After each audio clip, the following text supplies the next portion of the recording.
And just still with Nightline on ENCA, continuing our focus today on the scars left behind by the Fees Must Fall movement. All of this, of course, on the back of Khanya Xakeshe's admission to hospital. This was sometime at the end of last week. We were told that he was being treated for a mental health condition. He, of course, is a young Fees Must Fall activist who, you'll remember, was jailed for his participation and the destruction of public property during those demonstrations. Ongoing attempts, of course, to get him or to get him released from prison.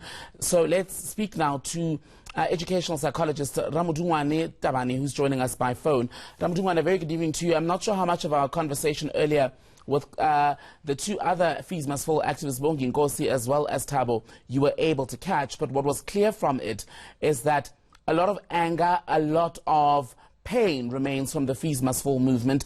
How do you begin to heal that, given just the vast volumes of people who were taking part? Yeah, thank you for having me. Indeed, it is expected that there will be such a pain and misplacement of feelings, if I can put it like that. Look, lots of people were involved. Lots of sacrifices were made, and there are people who probably might be feeling hard done by.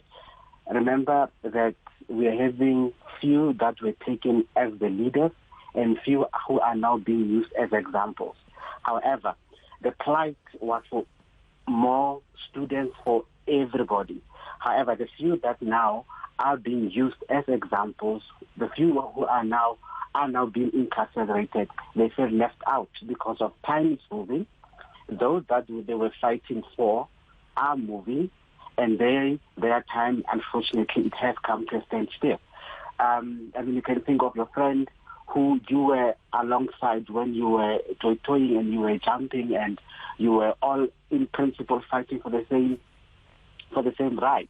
And now you are in jail, now you are house arrested, and now he or she is continuing with his or her studies. Ramodungoane, is jail time the best way then to punish the sort of conduct and the crimes committed during Fees Must Fall, public violence and that sort of thing? Is that the best way to deal with this? Looking at the philanthropic nature and reasons and the principles of this movement and the plight for it, I think jail is a bit harsh.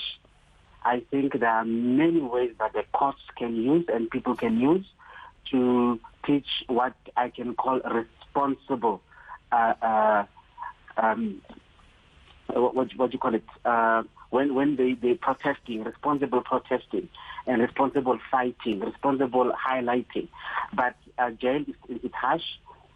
They could have simply given them a suspended sentence. They could have given them some sort of community engagement or community service. Jail is totally harsh. And the court should have known better. The fact that we are trying to build the society here.